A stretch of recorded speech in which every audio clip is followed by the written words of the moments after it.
Hello everyone, welcome to the channel. इस video में मैं आपके लिए 2023 जेई मेंस के पेपर्स का एनालिसिस करूंगा जो जनवरी और फरवरी सेशन में हुए हैं। That analysis will be with respect to mathematics. Okay, so let's start. So this is the first sheet which I have made for you. इसमें I have put in the topic head. So we have divided the topics in 3 categories. One is algebra, second is coordinate geometry और third है calculus. तो इसमें around 22 topics हैं, जिसमें 11 topics जो हैं वो अलजेब्रा में है और अराउंड ये 5 टॉपिक्स जो हैं वो कोऑर्डिनेट ज्योमेट्री में है और 6 टॉपिक्स जो हैं वो कैलकुलस में आते हैं। अब इसमें आप देख रहे हैं कि I have marked some colours on this sheet. तो इस शीट का लिंक आपको डिस्क्रिप्शन में मिल जाएगा अभी। And will just talk about, I talk briefly about the colours. तो जो ये ग्रीन है ये वो टॉपिक्स हैं जिन पे आपको फोकस करना है और इस ग्रीन में भी मैंने बोल्ड मार्क करा है। तो वो जो बोल्ड है वो तो मतलब सबसे ज्यादा इंपॉर्टेंट टॉपिक है। तो ये 4-5 टॉपिक हैं जो बोल्ड हैं और उसके बाद 4-5 टॉपिक हैं जो बचे हुए ग्रीन है। And then the second order will be of the topics which are orange and the third order will be of the topics which are yellow and red से तो भगवान बचाए। That is the idea. तो how I have come to this analysis, I will give you a detailed description. First talk about those topics which are easy, the topics which are green. So this is the sheet. It is topic list which is easy and high concentration. तो ये वो सारे के सारे topics हैं जो कि relatively आसान क्वेश्चंस इसमें से ज्यादा आए हैं और जिनके नंबर ऑफ क्वेश्चंस भी ज्यादा हैं। तो वो टॉपिक्स कौन से हैं? अलजेब्रा की अगर हम बात करें तो उसमें ये अराउंड 6-7 टॉपिक हैं। देख लेते हैं, 1 2 3, अगर हम देखें यहाँ पर टोटल 7 टॉपिक्स हैं, है ना। तो इसमें से सबसे ज्यादा इंपॉर्टेंट टॉपिक जो है वो 3 है, which are permutations and combinations, determinants in matrices and mathematical reasoning. So how have we arrived to this analysis? तो आप देखेंगे तो क्वेश्चंस पर पेपर पर टॉपिक, तो इस टॉपिक से अराउंड 1.8 क्वेश्चंस आ रहे हैं। So I will show you in the future sheets, I will show you कि 1.8 वैल्यू कैसे आ रही है। तो ऑन एन एवरेज हमने 12 पेपर्स को एनालाइज करा है। उन 12 पेपर्स में से जब एनालिसिस करा तो पता चलता है कि on an average permutation combination से 2 क्वेश्चन आ रहे हैं, किसी में 1 आया है, लार्जली 2 क्वेश्चन आएंगे तो वैल्यू 1.8 आई है। और फिर इन क्वेश्चंस के होने की probability is around 55% is the chance, और we can say the probability of doing question is 0.55। So we multiply this question per paper with the probability, will get the probability कि हमारा correct answer आएगा वो कितने questions में आएगा। तो हमने 1.8 को सिंपली 0.55 से मल्टीप्लाई कर दिया, we have got this value which is 1। तो अराउंड 2 क्वेश्चन आएंगे per paper of permutations and combinations, या आए हैं, और उसमें से एक क्वेश्चन आपसे हो जाएगा। That is the idea. तो परम्यूटेशन कॉम्बिनेशन के जनरली ज्यादा क्वेश्चंस आए हैं। सिमिलरली डिटरमिनेंट्स एंड मैट्रिक्स के अराउंड 2 क्वेश्चन आए हैं। सिमिलरली मैथमेटिकल रीजनिंग, उसका क्वेश्चन तो एक आया है पर उसके होने की प्रोबेबिलिटी बहुत ज्यादा है। सो that is why it becomes a very very important topic. Similarly vectors की बात करें तो उसमें से अराउंड 2 क्वेश्चंस आए हैं। वेक्टर्स के बाद अगर हम 3D ज्योमेट्री की बात करें तो उसमें 3 क्वेश्चंस आए हैं ऑन एवरेज, और इन सब के होने की प्रोबेबिलिटी बहुत ज्यादा है। तो आपको इन 5 टॉपिक्स पे सबसे ज्यादा फोकस करना है। Permutation combination, determinants in matrices, then we talk about mathematical reasoning, and then we talk about vectors and 3D geometry. After these 5 topics you should focus on trigonometry, right. Questions come आए हैं generally, किसी में 1 आया है, किसी में नहीं आया, पर होने की प्रोबेबिलिटी ज्यादा है। Similarly, you have to focus on probability and statistics. Then complex numbers seems to be a difficult topic actually, but surprisingly जो questions आए हैं वो थोड़े आसान हैं, उनके होने की probability ज्यादा है। तो then we talk about these 4 topics: trigonometry, probability, statistics, and complex numbers. All right. So let's move on to the next sheet now, which is topics which are moderate, which are neither very easy nor very difficult. तो उन moderate topics की बात करते हैं जिनकी concentration द्वारा आई है, जिनके ज्यादा क्वेश्चंस आए हैं। तो वो टॉपिक्स कौन से? 4 हैं। सीक्वेंसेस एंड सीरीज, आप देख रहे हो 1.6 क्वेश्चंस आए हैं पर पेपर, यानी किसी में 2 आए होंगे, किसी में 1 आया है। सिमिलरली बाइनोमियल थ्योरम के अराउंड 2 क्वेश्चंस आए हैं, लार्जली 2 क्वेश्चंस आए हैं। और फंक्शंस के देखो 3 क्वेश्चन आ रहे हैं। उसके बाद आप डेफिनेट इंटीग्रेशन की बात करो तो उसमें भी अराउंड 3 क्वेश्चन आ रहे हैं। इन सब के ज्यादा क्वेश्चन आ रहे हैं इन टॉपिक्स के पर पेपर, हर पेपर में ज्यादा क्वेश्चन आ रहे हैं, पर इनकी प्रोबेबिलिटी इज लेस देन 50%। तो these are moderate topics, but the concentration is high, right? So this is the third preference, right? आगे चलते हैं. Let's move on to the next category, which are moderate and in low concentration, कि moderately difficult है या moderately easy है, जैसे मर्जी बोलो, बीच के टॉपिक्स हैं, उनकी कॉन्सेंट्रेशन भी कम है, कम ही क्वेश्चन आए हैं, which are quadratic equations, straight lines, circles, limits, continuity and differentiability, and then we talk about application of derivatives. तो ये 5 टॉपिक्स जो हैं उसके बाद आपको करने चाहिए। फिर lastly if we talk about the difficult topics, so that is inverse trigonometry.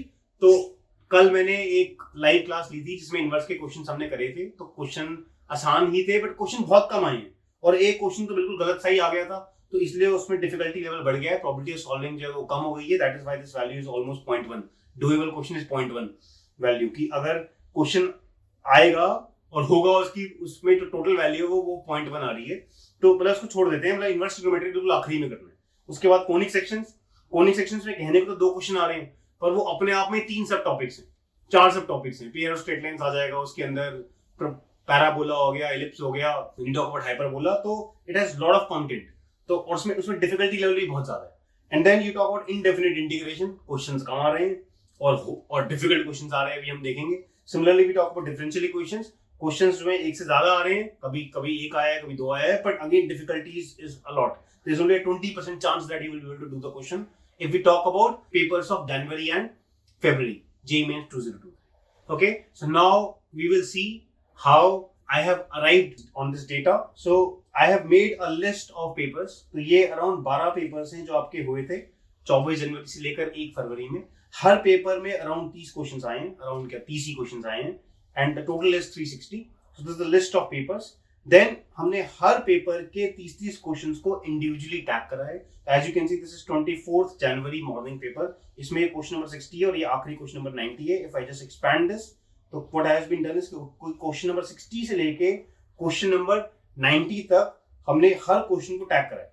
तो ये टैगिंग है कि क्वेश्चन नंबर 60 डिटरमिनेंट्स मैट्रिसेस से, फिर वेक्टर्स से, फिर उसकी ये टैगिंग भी हुई है कि इसका हेड क्या है, इज इट फ्रॉम अलजेब्रा और is it from coordinate geometry, right, or is it from calculus?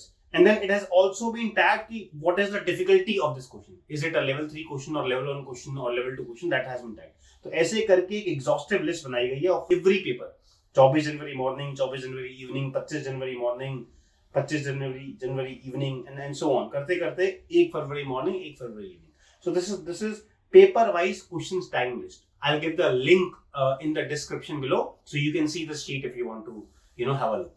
Then after tagging these questions exhaustively, what we have done is, इस data को हमने tabulate करा है. So I've tabulated this data. So this is the first sheet, which is questions per head per paper. तो आप देखेंगे out of 360 questions जो है 149 questions जो है वो algebra से हैं, और आप देखोगे तो कोऑर्डिनेट ज्योमेट्री और कैलकुलस को मिलाकर जो है 211 के करीब क्वेश्चन, इसका सम करोगे तो ये वैल्यू अराउंड 200 के करीब आएगी। तो ज्यादा क्वेश्चंस जो है कोऑर्डिनेट ज्योमेट्री और कैलकुलस से आ रहे हैं, और आप देखोगे तो ऐसा लगेगा कि कोऑर्डिनेट ज्योमेट्री और कैलकुलस जो है वो बेटर ही होगा, क्योंकि उसमें नंबर ऑफ टॉपिक्स कम है। कोऑर्डिनेट ज्योमेट्री में कितने टॉपिक्स आ रहे हैं? 5, यहां हमने देखा था इस लिस्ट में। कोऑर्डिनेट ज्योमेट्री में 5 टॉपिक हैं, straight lines, circles, conic sections, and then we talk about vectors and 3D geometry, 3D vectors. तो ये 5 टॉपिक्स ही हैं, पर इसमें से जो क्वेश्चंस आ रहे हैं वो देखोगे तो वो 96 आ रहे हैं, right. So if we talk about per topic, या पर टॉपिक से पहले बात करते हैं क्वेश्चंस पर हेड, तो 149 क्वेश्चंस आए अलजेब्रा में से, और 12 पेपर है। इसको अगर हम डिवाइड करेंगे 12 से तो अराउंड 12 की वैल्यू आएगी। तो अलजेब्रा में से पर पेपर 12 क्वेश्चंस आ रहे हैं। फिर कोऑर्डिनेट ज्योमेट्री की बात करें तो उसमें पर पेपर 8 क्वेश्चंस आ रहे हैं, और कैलकुलस की बात करें तो पर पेपर 9 क्वेश्चंस आ रहे हैं। अब अलजेब्रा में टॉपिक ज्यादा है, अलजेब्रा में टॉपिक्स 11 हैं। टॉपिक लिस्ट पे अगर आप जाओगे दोबारा देखने के लिए तो we have 11 topics in algebra, पर इन 11 टॉपिक्स की बात करें तो if I divide this 12 questions of algebra per paper by 11, तो I will get a value which is approximately 1। तो यानी हर टॉपिक से ऑन एन एवरेज एक क्वेश्चन आ रहा है। तो it will seem to be that there is lot of content you have to study, और हर टॉपिक से एक क्वेश्चन आएगा, है ना। जबकि यहां बात करो तो कोऑर्डिनेट ज्योमेट्री में 5 टॉपिक्स हैं, और क्वेश्चन कितने आ रहे हैं उन 5 टॉपिक से? 8 एक पेपर के अंदर। तो this value comes out to be around 1.6। Similarly there are 6 topics in calculus, और क्वेश्चंस आ रहे हैं अराउंड 10, है ना। 9.6 की वैल्यू अराउंड 10, तो this value will also be around 1.6। तो these topics seem to be beneficial in the first analysis, की टॉपिक्स कम है और पर टॉपिक ज्यादा क्वेश्चंस आ रहे हैं, तो we should focus more on coordinate geometry and we should focus more on calculus. But as we go to the next sheet तो कहानी बदल गई है. It is completely different analysis which we have got. आगे चलते हैं. Let's move on to questions per topic. Right, so let's talk about topic wise questions per paper. तो in algebra के क्वेश्चंस को हमने फर्दर सेग्रीगेट करा है. तो अलजेब्रा में जैसे मैंने बोला 11 टॉपिक्स हैं, तो 11 टॉपिक्स में कैसे कैसे क्वेश्चंस आए हैं वो इस शीट में टैबुलेटेड है. ऐसे ही क्या कहते हैं कोऑर्डिनेट ज्योमेट्री में कैसे कैसे क्वेश्चंस आए हैं वो इस शीट में टैबुलेटेड है, और कैसे कैलकुलस में क्वेश्चंस आए हैं वो इस वाले सेक्शन में, पिंक से जो मार्क सेक्शन है उसमें टैबुलेटेड है. सो ये शॉर्ट कोड्स बनाए हुए हैं, ये आपको टॉपिक लिस्ट में मिल जाएंगे. अगर आपको ज्यादा डिटेल में जाना होगा तो I put shortcuts. So quadratic equations के बगल में क्वाड्रेटिक CQE लिख दिया है, सीक्वेंसेस के बगल में SS लिख दिया. सो ये शॉर्ट लिस्ट कोड्स की एक लिस्ट है. You can see this by clicking on the link in the description below. So let's just quickly talk about this sheet. तो अब आप इसमें देखो तो ये जो 149 क्वेश्चंस है, इन सबका समय 149. सो इन 149 क्वेश्चंस में से आप देखोगे तो 19 क्वेश्चन आ रहे हैं सीक्वेंसेस एंड सीरीज में से, और 12 पेपर है. तो 12 से डिवाइड करो तो वैल्यू अराउंड 1.6 हो गई. 22 क्वेश्चंस है बाइनोमियल थ्योरम में और परम्यूटेशंस एंड कॉम्बिनेशंस में, व्हिच अगेन इज 1.8 वैल्यू. यानी हर पेपर में ऑन एन एवरेज 2 क्वेश्चन आ रहे हैं. 22 क्वेश्चन आए हैं टोटल 12 पेपर में. अब यहां देखोगे तो 25 क्वेश्चन आए हैं 12 पेपर में, तो 2 की वैल्यू आ गई कि पर पेपर 2 क्वेश्चन आ रहे हैं किस टॉपिक में, डिटरमिनेंट्स मैट्रिक्स. तो इन terms of number of questions, sequences and series, binomial theorem, permutation combination and determinants matrix, ये 4 टॉपिक्स हैं जो कि लगेगा कि हमें पहले पढ़ने चाहिए. But again it is not just about number of questions coming from one topic. So we have to talk about difficulty which I talk about in the next sheet. उससे पहले एक बार इसको भी देख लेते हैं. तो आप देखोगे तो 3D में 3.1 क्वेश्चंस पर पेपर, यानी हर पेपर में 3 क्वेश्चन आ रहे हैं 3D ज्योमेट्री के. 37 क्वेश्चन आए हैं 12 पेपर में, तो 36 को 12 से डिवाइड करो 3 आ जाएगा, है ना. 23 और 20 क्वेश्चन आए हैं वेक्टर्स के और कोनिक सेक्शंस के. तो conic sections is also a popular topic. It will seem again this, it should be an important topic, but it has a lot of content and अभी हम देखेंगे इसकी difficulty बहुत ज्यादा है. आगे चलते हैं. If we talk about functions, FUE stands for functions. Functions में से 41 questions आए हैं, which is like more than, it is almost 3.5 questions. यानी कुछ पेपर्स में 4 questions भी आए हैं, बट अभी हम आगे जाके देखेंगे इसमें difficulty थोड़ी ज्यादा है. ऐसी definite integration and area में से around 34 questions आए, which is around 3 questions per paper. So these yellow marked topics are those topics जिसमें ज्यादा क्वेश्चंस आए हैं. तो 4 टॉपिक्स हैं अलजेब्रा में, 3 टॉपिक्स हैं कोऑर्डिनेट ज्योमेट्री में और 2 टॉपिक्स हैं क्या कहते हैं कैलकुलस में. Right, now let's talk about कि क्या number of questions he deciding factor होगा हमारा टॉपिक की प्रेफरेंस चूज करने में. Now let's talk about difficulty analysis. So the first analysis which I will do is head wise difficulty, कि algebra ज्यादा आसान है या कोऑर्डिनेट ज्योमेट्री या कैलकुलस. राइट, तो अब अगर आप देखोगे तो कोऑर्डिनेट ज्योमेट्री और कैलकुलस को करने की प्रोबेबिलिटी ज्यादा ही होती है. उन क्वेश्चंस को करने की जो चांसेस होते हैं वो ज्यादा होते हैं इन जनरल. अलजेब्रा थोड़ा डिफिकल्ट पार्ट होता है, बट समहाउ जेईई मेंस में जो क्वेश्चंस का एनालिसिस मैंने करा उसमें अलजेब्रा जो है वो थोड़ा रिलेटिवली आसान निकल के आया. अब देखो, अब 5 क्वेश्चन आसान आए हैं. वो जो 149 क्वेश्चन है उसमें से 5 आसान है, और 28 जो है वो लेवल 2 है, वो भी आसान ही. लेवल 1 लेवल 2 को मैंने आसान माना है. तो ये क्वेश्चंस जो है अराउंड 23 क्वेश्चंस जो है वो आसान है. अब इसकी बात करो, इसमें आसान क्वेश्चन कितने आ रहे हैं? 4 + 15 19 क्वेश्चन ही आ रहे हैं. इसमें आसान क्वेश्चन कितने हैं? 15. तो आसान क्वेश्चंस की जो कंसंट्रेशन है वो अलजेब्रा में ज्यादा है. अगर परसेंटेज की बात करो तो 22% है वैल्यू, 22%. तो 149 को से डिवाइड करेंगे अगर इन दोनों के सम को, this is the formula, I just double click to just show you. So ये फार्मूला है, हमने इन दोनों वैल्यूज को 149 से डिवाइड करा है. तो this value is 22%. And then I put that in percentage values. तो 22% क्वेश्चन आसान है. फिर आप मॉडरेट की बात करोगे तो लेवल 3 को मैंने मॉडरेट माना है और लेवल 4 लेवल 5 को मैंने डिफिकल्ट माना है. तो percentage of easy questions is 22% in algebra and percentage of medium questions is 57%. Now medium को आई हैव अज्यूम्ड कि आप 50% क्वेश्चन तो मीडियम के कर ही लोगे. ऐसे मान लेते हैं मीडियम के आधे कर पाओगे और आधे जो है आप नहीं कर पाओगे. तो what I have done is I have added this percentage and half of this percentage to get this value 51%. So if we just see this, I'll just double click. There is B13, which is this cell, and 0.5 of B14, which is this cell. So this is the weighted percentage. तो ऐसे मान लिया गया कि यानी 51% question आसान है. कि 22 तो थे ही आसान और 57 के आधे तो हो जाएंगे, तो 51% क्वेश्चन आसान है. यानी अगर 100 क्वेश्चन आएंगे तो आप 51 क्वेश्चन कर पाएंगे. That means the probability of doing the questions of algebra is 0.5 on an average. Similarly, probability of doing coordinate geometry is less. It is only 0.45. Probability of doing calculus तो बहुत ही कम है, 36%, यानी calculus के मुश्किल questions आ रहे हैं। That is the analysis. और आप देखो फॉर 149 क्वेश्चंस आए थे और आप 149 में से ऑन एन एवरेज 51% कर लोगे, यानी आप 75 क्वेश्चन के आराम कर लोगे, right? So it is almost half of this value, and if I divide this value by 12 तो इट इज 6.3 क्वेश्चंस। यानी अलजेब्रा के जो 12 क्वेश्चन आ रहे थे, ये रहे ना पर पेपर 12, ये हमने पिछली शीट में भी निकाला था, तो 12 क्वेश्चन जो अलजेब्रा के आएंगे, उन 12 में से अराउंड 6 क्वेश्चन तो आप आसानी से कर लोगे, ये एनालिसिस है। और जो 18 क्वेश्चन आएंगे, उन 18 में से आप 3 और 3 6 या 7 क्वेश्चन कर पाओगे। तो 18 क्वेश्चन बाकी, उसमें से आप 6-7 ही क्वेश्चन कर पा रहे हैं, दोनों का सम करोगे अगर आप तो, और 12 क्वेश्चन में से आप 6 कर पा रहे हो, which means algebra is more doable as compared to coordinate geometry and calculus as far as the papers of January and February of JEE Mains are concerned। ठीक है, तो अलजेब्रा पे यानी फोकस करना है।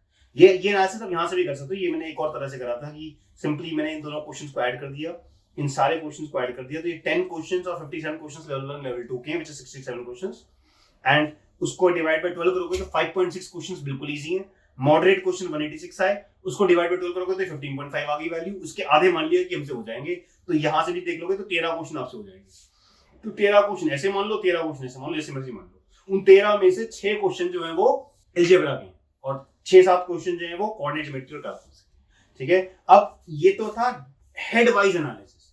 Now let's talk about topic wise difficulty analysis. What I have done is again same algebra के हमने सारे टॉपिक्स को एक जगह पे कर दिया है, मार्क्ड विद मस्टर्ड और yellow, and then coordinate geometry को एक साथ कर दिया है, एंड कैलकुलस को एक साथ कर दिया। अब ये थोड़ी सी तूफान शीट है, इस शीट को समझना थोड़ा डिफिकल्ट होगा, तो I try to be brief and then you can spend time on this sheet probably after JEE Mains or probably after JEE Advanced. You don't have to actually spend time on this sheet. I'll just give you a brief analysis. तो अब मैं बता देता हूँ क्या करा है। जो टॉपिक्स ग्रीन से मार्क्ड है, जो पहले स्टार्टिंग ऑफ वीडियो में भी थे, वो टॉपिक्स हैं जो जिन पे आपको फोकस करना है। उसमें जो बोल्ड मार्क्ड है वो सबसे ज्यादा इंपॉर्टेंट टॉपिक्स हैं, जिसमें सबसे ज्यादा प्रोबेबिलिटी क्वेश्चंस करने की। तो ये वही कहानी है कि देखो आप, मैंने अभी थोड़ी देर पहले बताया था सीक्वेंस सीरीज के 19 क्वेश्चन आ रहे हैं। We did this in this sheet, sequences and series के 19 क्वेश्चन आ रहे हैं। तो ये वही सेम डेटा है। इस शीट में we have done this level wise, तो level 1, level 2, level 3, level 4, level 5 के क्वेश्चंस है। तो आप देखोगे कि जो सीक्वेंस एंड सीरीज के 19 क्वेश्चंस आए हैं, which is more than 1 question per paper, वो लग तो रहा है कि ज्यादा क्वेश्चंस आ रहे हैं, पर उनका जो डिफिकल्टी लेवल है वो ज्यादा है। तो इजी क्वेश्चंस 26% है, पर डिफिकल्ट क्वेश्चंस भी ज्यादा है। तो इट्स अ ट्रैप। पर आपको पता चल जाएगा कि सीक्वेंस सीरीज का क्वेश्चन जो है होने वाला होगा नहीं होने वाला, आपको पता चल जाएगा। इसका मतलब ये दैट इज द फीलिंग। तो if we just talk about this, 26% questions are easy, and if I talk about the weighted average, जो मैंने बोला था कि easy questions plus half of medium questions को ऐड करा है, तो ये वाली वैल्यू आ गई 45%, और on a scale of 1 this value is 0.45। तो सीक्वेंसेस एंड सीरीज के क्वेश्चन के होने की probability is less than 0.5, that is the feeling, that and this overall value is come as 0.7। So इस पे आगे चलते हैं। लेट्स टॉक अबाउट कोई और टॉपिक ले लेते हैं। Let's say 3D। अब 3D के आप देखोगे तो क्वेश्चंस कितने आए जी? 37 टोटल 360 में से, है ना। और 37 आए 12 पेपर में, तो एक पेपर में हो गए अराउंड 3। अब आप देखोगे इसमें से आसान क्वेश्चन की परसेंटेज क्या है? 22%, और डिफिकल्ट की परसेंटेज भी कम है। डिफिकल्ट बहुत ज्यादा नहीं है, तो डिफिकल्ट की परसेंटेज कम है, और मॉडरेट जो है वो भी ज्यादा हो गए। बेसिकली डिफिकल्ट कम हो गए और आसान भी ज्यादा हो गए। तो इसमें probability of doing a question is 0.54, और आप देखोगे तो टोटल क्वेश्चंस कितने थे पर paper? If we just talk about questions per paper, it is 3.1, और इनके होने की probability कितनी है? 0.54। तो एक क्वेश्चन में 3 के अराउंड क्वेश्चन आएंगे और we will be able to solve them। तो ये वाली वैल्यू होगी 1.7, यानी जो 3 क्वेश्चन है उनमें से आप 2 कर पाओगे, कभी शायद 1 कर पाओगे, बट लार्जली आप 2 क्वेश्चन कर पाओगे। तो वेक्टर 3D को तो बिल्कुल छोड़ना नहीं है। Same with vectors. वेक्टर्स में आपके ऑन एन एवरेज 2 क्वेश्चन आ रहे हैं पर पेपर, और 2 क्वेश्चन जो पर पेपर आ रहे हैं उसमें होने की प्रोबेबिलिटी 0.5 है, 50% है, यानी एक क्वेश्चन तो आप कर ही पाओगे ऑन एन एवरेज। तो these are important topics. Same for mathematical reasoning, उसमें क्वेश्चन तो एक ही आ रहा है, एक क्वेश्चन पक्के जाता है मैथमेटिकल रीजनिंग का, पर होने की प्रोबेबिलिटी 80% है। ये तो पक्के से होगा, इसमें से नंबर मिलेंगे। Determinant matrices is supposedly a difficult topic, but जो क्वेश्चंस आए हैं उनकी वो रिलेटिवली आसान आए हैं, और ज्यादा क्वेश्चन आए हैं, 2 क्वेश्चन पर टॉपिक आए हैं। तो इसका आप एनालिसिस करोगे तो समझ आएगा। ऐसी रेड कैसे मार्क करा हुआ है कि देखो क्वेश्चन कितने आ रहे हैं डिफरेंशियल इक्वेशन से? 15, है ना। We have got only 15 questions, which is around 1 question per paper, right. और उसमें आसान कितने हैं? 0%, है ना। डिफिकल्ट कितने हैं? 53%, यानी इन 15 में से 7.5-8 क्वेश्चन डिफिकल्ट हैं, ये ऊपर वाली है ना, और 7 मॉडरेट है, मतलब इनके होने की प्रोबेबिलिटी बहुत कम है। Same with indefinite integration, question कितने आए? 4, है ना, और डिफिकल्टी देख लो, 75% इज डिफिकल्टी। तो ये बिल्कुल इन क्वेश्चंस को अवॉइड करना है, बिल्कुल अवॉइड करना है इन क्वेश्चंस को, क्या बोल रहा हूँ, इन टॉपिक्स को अवॉइड करना है। तो 4 टॉपिक्स आपको अवॉइड करने हैं, inverse trigonometry, then this is conic sections, and then we talk about indefinite integration, and we talk about differential equations. So these are the 4 topics you have to avoid, right? And these green mark topics are the topics which you have to focus on. I'll now go on the final summary. If I talk about the final summary, so this is the final summary. So the first preference of topics, if I just talk about, are 5 topics, which is permutations and combinations. Second is determinants and matrices. And we talk about third is mathematical reasoning, and fourth is vectors, and fifth is 3D geometry. ये 5 topics पे आपको सबसे पहले focus करना है, right? Second after this, then the next lot of easy topics, these are very easy topics supposedly, है ना, तो permutation combination is not very easy in terms of theory, but the type of questions which are coming, उससे ये जो है मतलब बहुत important topic हो गया है। Then we talk about the next lot में trigonometry, probability and statistics, and the last one is complex numbers. Complex numbers again relatively is a difficult topic with respect to theory, पर जो questions आ रहे हैं वो relatively आसान आ रहे हैं, is what is the analysis. Then the third preference, if we talk about the priorities of these 4 topics, which is sequences and series, binomial theorem, functions, and definite area, right? Then these are like, you know, after this third preference, we'll talk about the fourth preference, which is quadratic equations, straight lines and circles, and then you have limits, continuity, and differentiability and application, you know, derivatives. फिर आखिरी में आप इन 4 topics को करोगे, okay? तो आप देखो मतलब ओवरऑल एनालिसिस कितना मतलब अजीब आया है। अलजेब्रा रिलेटिवली डिफिकल्ट होता है करने में, है ना, आपको ने कोऑर्डिनेट ज्योमेट्री जो है अगर कर रखी है तो उसका क्वेश्चन का आंसर आ ही जाता है, पर डिफिकल्ट क्वेश्चंस है, इसका मतलब वो लेंथी क्वेश्चंस होंगे, तो उसका एग्जाम में आंसर निकालना जो है it would be difficult. तो आप देखोगे तो अलजेब्रा में बहुत सारा ग्रीन है ना, और 2 ऑरेंज भी आ गए और 1 येलो है। जो नहीं करने वाला टॉपिक वो एक ही आया, which is inverse. जबकि आप कैलकुलस में देखोगे तो बहुत सारा रेड आ रहा है, ऑरेंज है, मतलब येलो है, ग्रीन आया ही नहीं है कैलकुलस के अंदर, राइट? तो आपको यानी अलजेब्रा पे फोकस करना है, algebra will give you marks, that's the case, and in coordinate geometry vectors in 3D will give you marks. That's the basic analysis. Okay, so I hope this would have given you some kind of insight with respect to the upcoming paper, है ना? आपको ये sheet देखनी हो, आपको detailed analysis देखना हो तो डिस्क्रिप्शन में लिंक है, उस पे जाके आप देख सकते हैं। Okay, best of luck for the upcoming exams, happy learning.